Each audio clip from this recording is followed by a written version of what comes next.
Es de total agrado para nosotros contar con su presencia en este evento, ingeniero mecatrónico de la Universidad San Buenaventura, especialista en gerencia de mantenimiento de la Universidad Industrial de Santander, gerente de producto Rital Colombia, especialista en control de sistemas de refrigeración, y en esta oportunidad nos trae la conferencia Guía de Construcción e Instalación, tableros de distribución en baja tensión acorde a la norma 61439. Muy buenas tardes y bienvenido. Gracias por acompañarnos. Adelante. Un fuerte aplauso para recibirlo.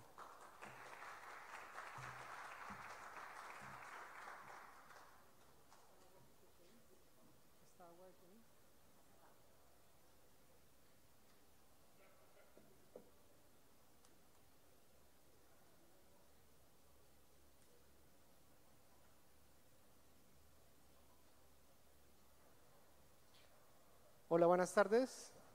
¿Me escuchan? Sí, parece que sí.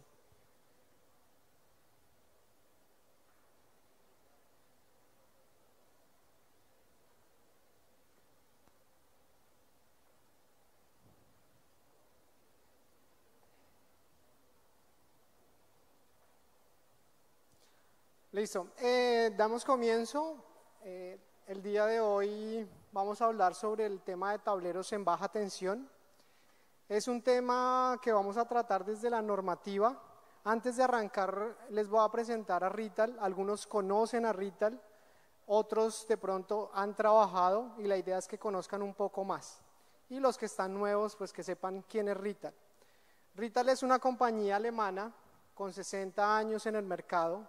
Es una empresa que se reconoce mucho por el tema de los envolventes, por el tema de las cajas, de los tableros autosoportados. Aparte de los tableros autosoportados y las cajas, se tienen diferentes líneas en el portafolio que integran todo el tema para tableros de baja tensión. Distribución de corriente, equipos de climatización con expansión directa, intercambiadores de aire-agua e intercambiadores aire-aire y ventiladores y rejillas. Arrancando con el tema que traemos el día de hoy,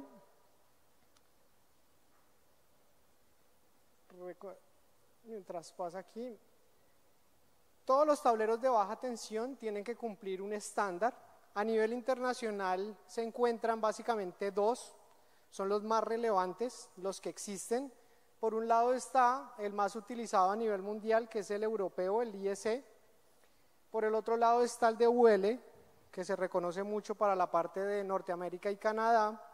Y particularmente en nuestro país utilizamos los dos estándares combinados.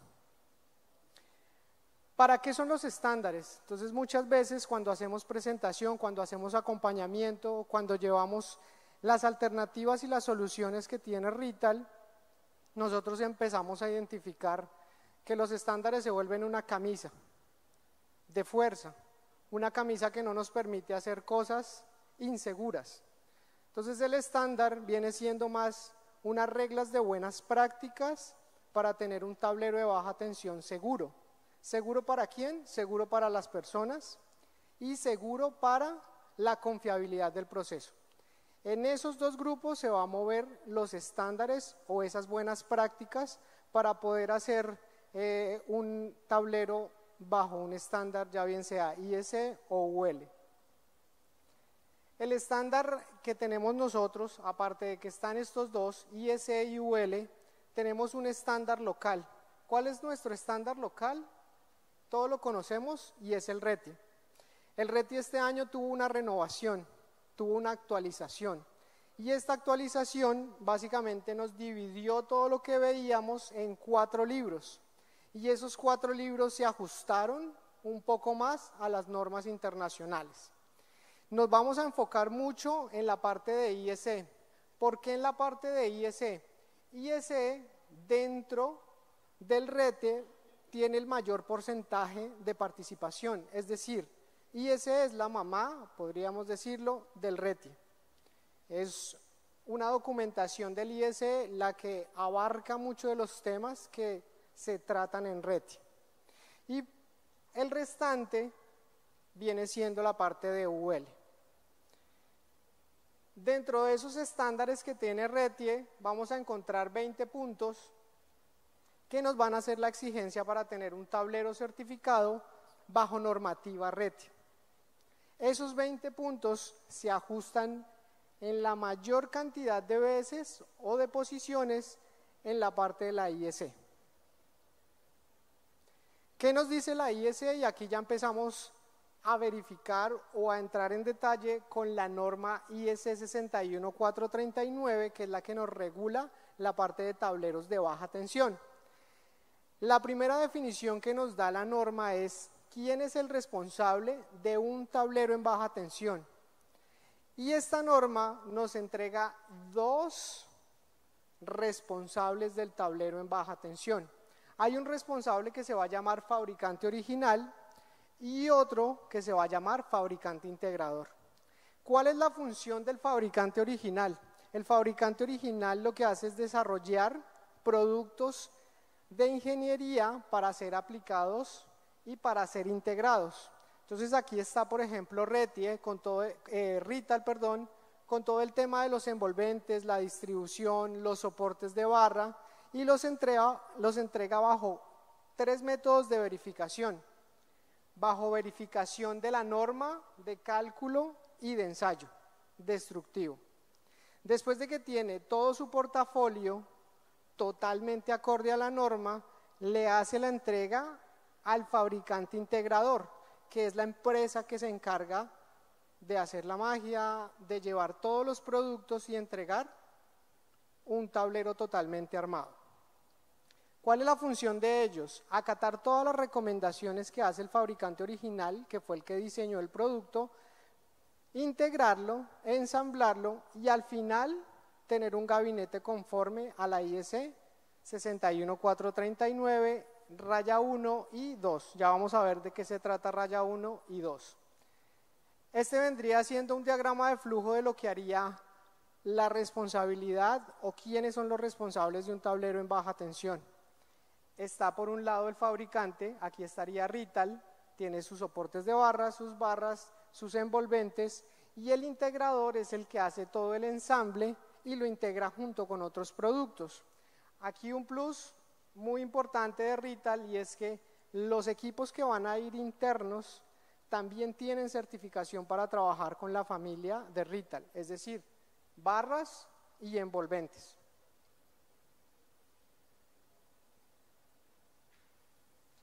Aquí se nos corta un poco, pero la IEC 61439, el guión 1, es un capítulo transversal para todos los tipos de tableros de baja tensión.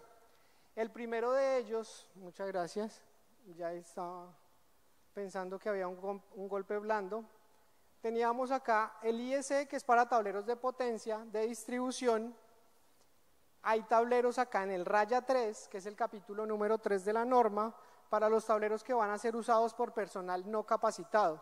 ¿Quién es el personal no capacitado? Personal de pronto amas de casa, guardas de seguridad. Ellos son los que van a manipular este tipo de tableros. Por otro lado está el raya 4, que son equipos o tableros de obra civil o tableros provisionales. Estos tienen su propia normativa, como ustedes lo ven, tienen un tema de seguridad para las personas que están trabajando en la obra.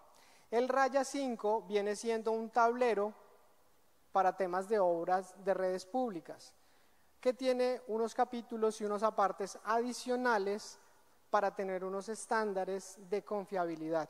Entonces, un tablero que preste sus servicios a una red pública tiene que tener unas condiciones especiales para siempre estar funcionando. El raya 6 son canalizaciones prefabricadas que vendrían siendo las blindobarras. En resumen, cuando yo voy a tener un tablero de baja tensión, mínimo tengo que cumplir 2 capítulos. El raya 1, que es generalidades, y cualquiera de estos de los que yo vaya a aplicar. En el caso de la industria, vendría siendo el raya 2.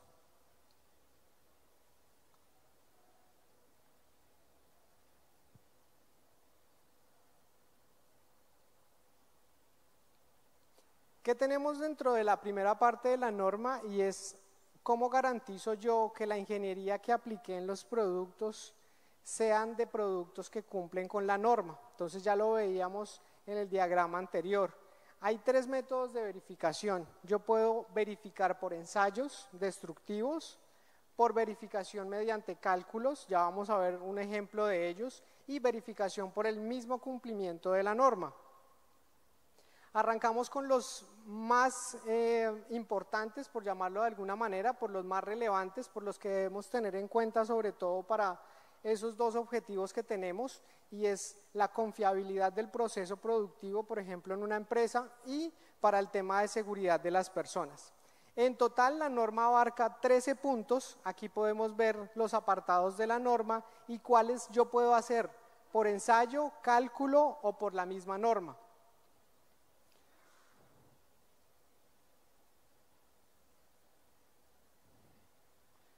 Empezamos a tener estos primeros puntos, que son los más relevantes y los que tenemos que tener nosotros presentes, y es el primero de ellos, la resistencia de materiales. ¿Qué debemos tener aquí en cuenta en el tema de la resistencia de los materiales? Es la capacidad de que la carga que yo le vaya a colocar al envolvente, por ejemplo, sea soportada, que no se me vayan a caer, por ejemplo, estas barras. La resistencia a los rayos UV. En caso de tener tableros al exterior, tienen que tener unas protecciones y unas condiciones especiales. Si es un tablero no metálico, yo tengo que garantizar mínimo 500 horas de protección de rayo UV.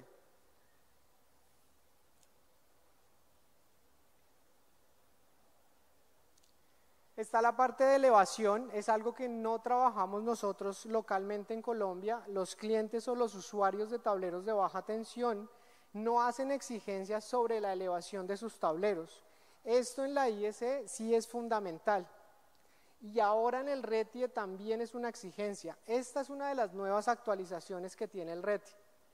El tablero autosoportado o caja compacta tiene que tener por parte del fabricante un manual de cargas que me indique cómo elevarlo y qué cargas va a soportar, por ejemplo, la puerta, el dorsal, la placa de montaje y los laterales. Luego está la parte de resistencia al impacto. Resistencia al impacto ya existía en RETIE y tiene como objetivo garantizar que en algún momento que llegue a ser impactado cualquiera de los módulos o las láminas o las latas que llaman popularmente, no se deforme y me dañe algo importante en el tablero eléctrico, que es el grado de protección.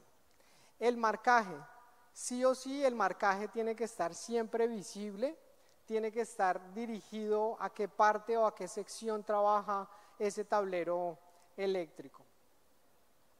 Seguimos aún en resistencia de materiales. Dentro de resistencia de materiales están todos los que estamos revisando en este momento.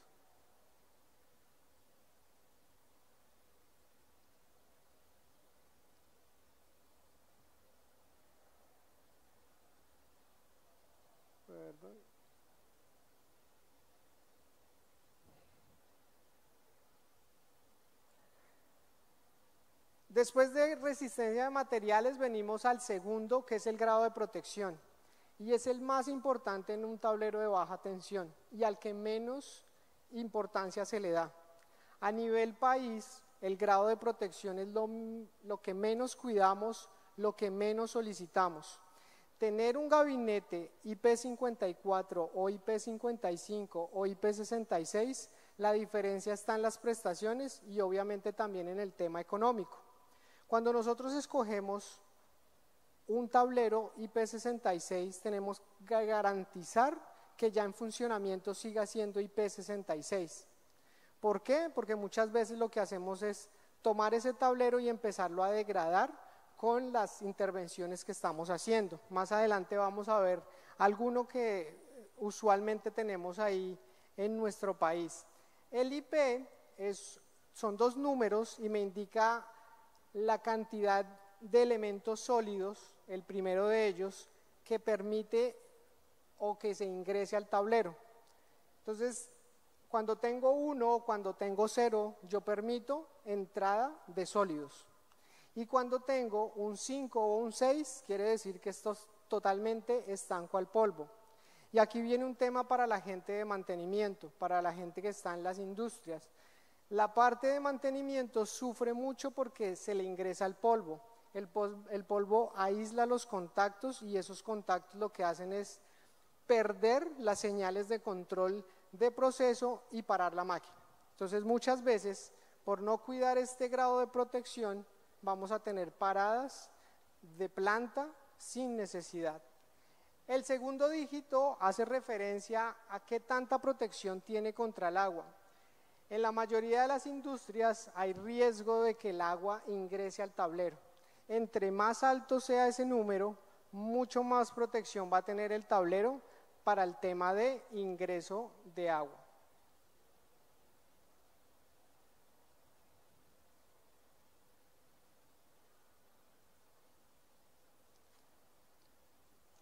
El tercero, distancias de aislamiento. Dentro de la parte de distribución de corriente y los soportes tienen que garantizar por diseño y por ingeniería que las barras tengan ciertas distancias de aislamiento. Entonces de ahí la relevancia de que los integradores o el responsable de integral respete las distancias, respete el uso de esos soportes de barra. Quinto, la efectividad de los circuitos fusibles, es decir, que la tierra sea equipotencial dentro de todo el tablero. Y aquí en la parte de metalmecánica se garantiza que todos los conductores estén a tierra, todas las partes que puedan llegar a conducir en un tablero eléctrico estén aterrizadas.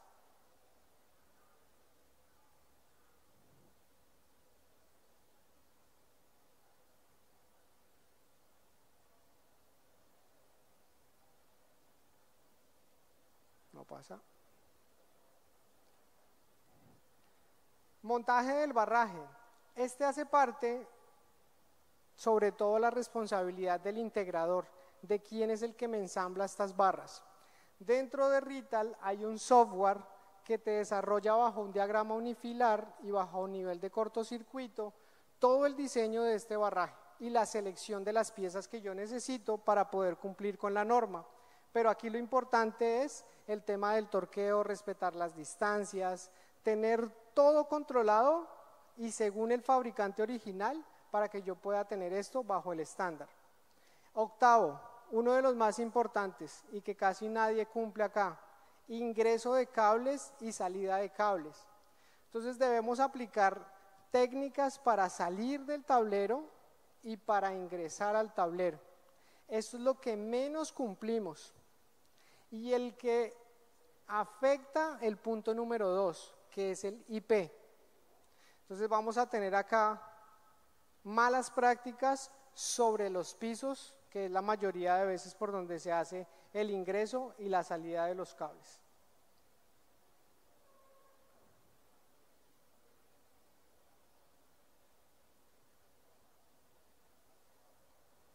Nueve, características de aislamiento. Los barrajes tienen que ir soportados sobre unos soportes especiales que me garanticen que en caso de haber un calentamiento excesivo por alguna falla, me soporten y tengan la habilidad de mantenerme las barras rígidas mientras ese suceso pasa. Incremento de temperatura. Yo tengo dos estándares bajo los que puedo diseñar estas barras, ya bien sea UL o IEC, y me van a determinar la capacidad de corriente dependiendo el delta de temperatura que yo tenga. El estándar tanto en IEC como en UL es mantener equipos o tableros de estos de baja tensión en temperaturas de 35 grados Celsius por debajo. Entonces, de ahí la importancia de que mis tableros de distribución estén en un ambiente controlado por temperatura para evitar recalentamientos excesivos en las barras.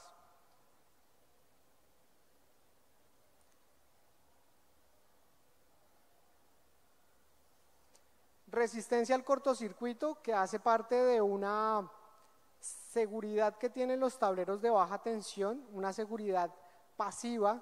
Recordemos que los tableros eléctricos tienen tres tipos de seguridades, una activa que es la coordinación de protecciones, luego vendría esta que es la resistencia al cortocircuito, que es pasiva. En caso de que la coordinación de protecciones llegue a fallar, aquí debe haber unos soportes que me eviten estas deformaciones. En un momento dado, cuando hay una falla, la corriente que pasa por el barraje va a tender mecánicamente a deformar las barras y llegar a tocarse una con otra. Estas distancias que tienen los soportes van a ser distancias controladas y que van a ayudarse a definir con el software de RITAL bajo un nivel de cortocircuito calculado por un ingeniero eléctrico. Entonces, estos soportes yo no los puedo poner a mi disposición o según mis conveniencias, sino que tienen que respetar unas distancias y unas cantidades dependiendo ese nivel de cortocircuito para evitar este tipo de deformaciones en caso de una falla.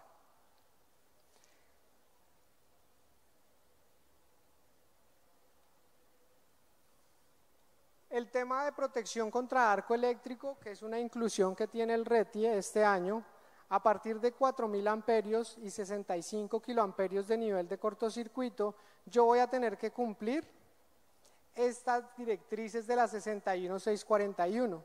La 61641 no es una norma, la 61641 es una guía de ensayos. Esto que está aquí es la tercera seguridad y la segunda pasiva que tiene un tablero de baja tensión. Se basa en 7 criterios y esos 7 criterios se determinan bajo ensayos. Vamos a mirar el primer criterio, el criterio número 1. Cuando yo tengo una falla catastrófica, es decir, que se me toquen 2 barras, voy a tener una explosión y esa explosión usualmente está alrededor de 20.000 grados Celsius y con una onda expansiva o una explosión considerable que puede afectar a las personas que estén cerca al tablero de baja tensión.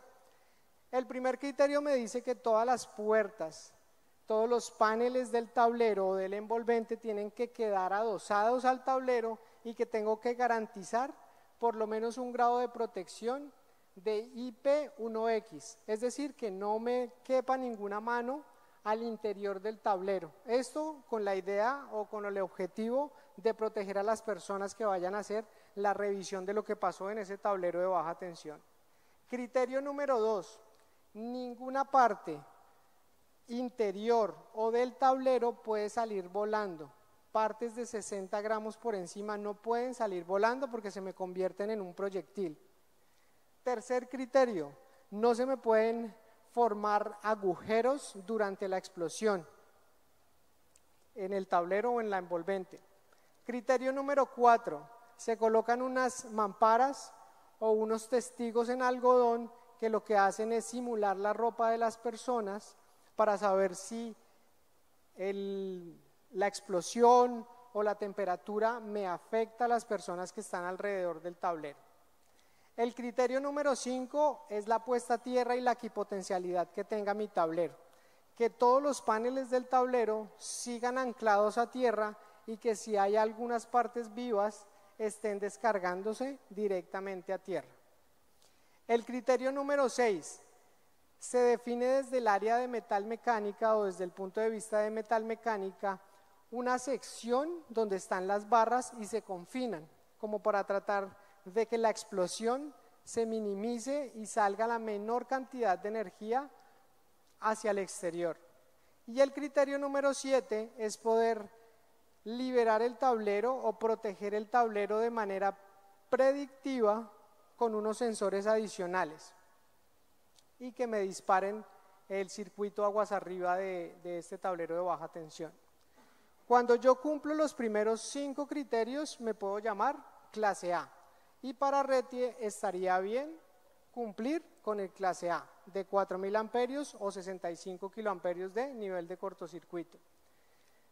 Puedo llamarme clase B cumpliendo el criterio número 6 o clase C cumpliendo el criterio número 7.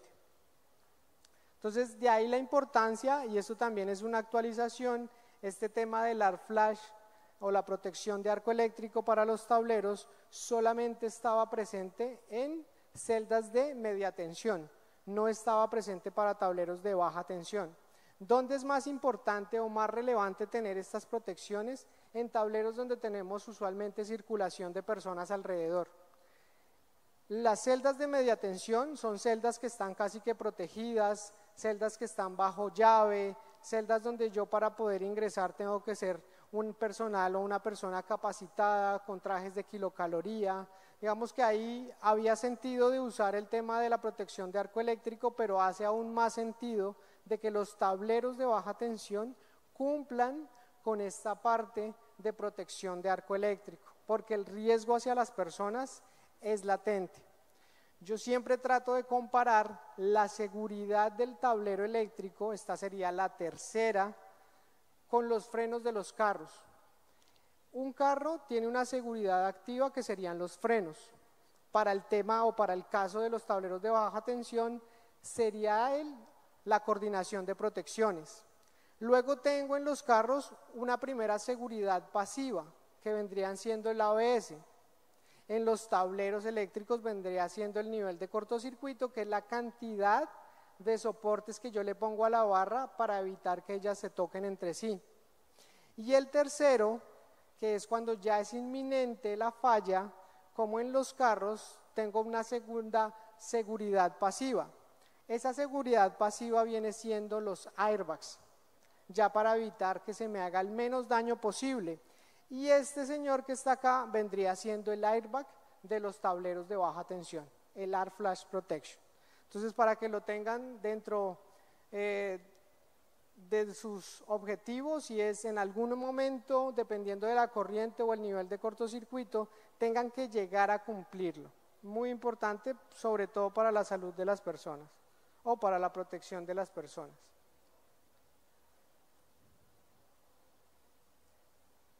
Aquí tenemos unos ensayos que se hacen en la fábrica en Alemania, y básicamente lo que hacemos es definir una salida de esa energía en forma de explosión. No sé por qué paró el video. Y la definimos por la parte superior, donde hay menos riesgo de afectar a una persona. Entonces, este hace parte de la segunda seguridad pasiva y la tercera que tienen los tableros de baja tensión.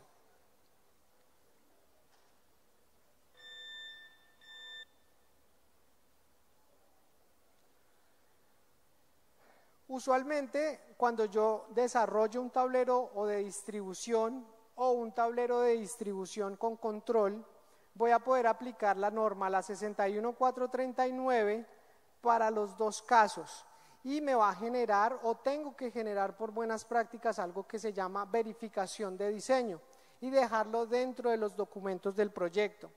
¿Qué es dejar dentro de los proyectos de los documentos del proyecto o dentro del dossier? Es cada uno de los puntos que pide la norma, verificarlos y dejar las pruebas, ya bien sea por ensayo, por cálculo o por norma. Entonces, permítame que pase. Esto es una verificación de diseño. Son 13 puntos donde yo reviso algunos de los que tratamos acá: resistencia de materiales, resistencia a la corrosión, grado de protección del tablero, ingreso de cables desde el exterior o hacia la parte interior. Y acá voy a colocar quién es el responsable, si el fabricante original o el fabricante integrador. Entonces yo aquí lo que hago es una lista de chequeo y de verificación. Lo que le corresponda al fabricante original, en este caso a Rital, entregará los tests, entregará los certificados, de esos ensayos realizados o de esos cálculos que ha realizado para certificar ese producto. Y el integrador lo que hace es también por su lado certificar de que cumplió con las buenas prácticas. ¿Qué malas prácticas se encuentra Rital Colombia en el día a día? Y es el tema del grado de protección. Entonces van a ver unas imágenes, espero que no se vean representados ustedes ahí, espero que no sean familiares para ustedes, creo que no. Aquí hay unas celdas de la parte del configurador de Rital, de lo que puede hacer el software en línea. Es un software totalmente gratuito, donde se pueden desarrollar toda la parte de la distribución y de las barras. Me dicen que la antena está allá, pero nunca encontré la antena. Entonces, por ejemplo, vamos a tener tableros de baja tensión que sí o sí van a tener afectación a las personas y afectación a la confiabilidad de los procesos. Barras, como les indicábamos, nivel de cortocircuito, 0. En cualquier momento que haya una falla acá, las barras van a tender a tocarse y seguramente va a haber una explosión.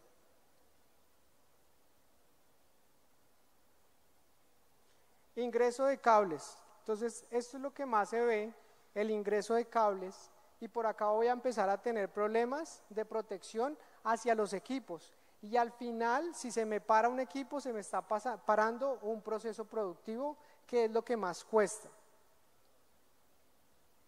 Entonces, el tema de ingreso de los cables es importante sí o sí aplicar técnicas para poder hacer el ingreso de los cables.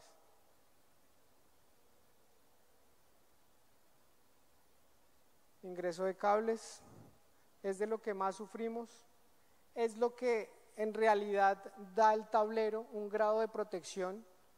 Siempre que vamos a ir a la playa o vamos a ir a un lugar frío, escogemos la ropa para protegernos. Eso mismo hace el tablero tratando de proteger los equipos que están aquí adentro. Pero por malas prácticas nosotros siempre preferimos la urgencia y tratar de que los cables ingresen para poder arrancar la máquina o para poder arrancar lo que tengamos que arrancar. Listo, regáleme, faltan 2 diapositivas, pero nunca encontré la antena. ¿Cuál será la antena? ¿Alguien que me va a dar? Entonces, sí hay temas de buenas prácticas en los gabinetes. Esto es en una cementera. Ustedes se podrán imaginar el tema del polvo, pero si yo tengo unas buenas prácticas, sobre todo en el manejo de los cables, voy a permanecer con el tablero totalmente limpio, lo que me va a dar una confiabilidad. ¿Listo? Básicamente es lo que teníamos para contarle. Los invito al stand 9.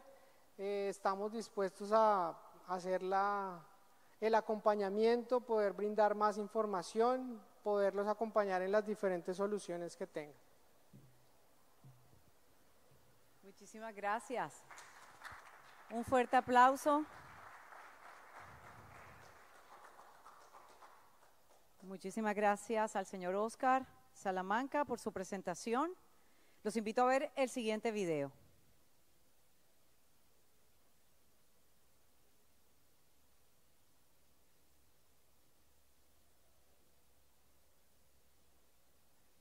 Continuamos entonces con la agenda que tenemos preparada para esta tarde. Quiero invitar al escenario a Miguel Martes Lara, Senior Sales Representative en Taylor en Colombia, liderando las ventas de diferentes tipos de maquinaria marca Taylor a nivel nacional.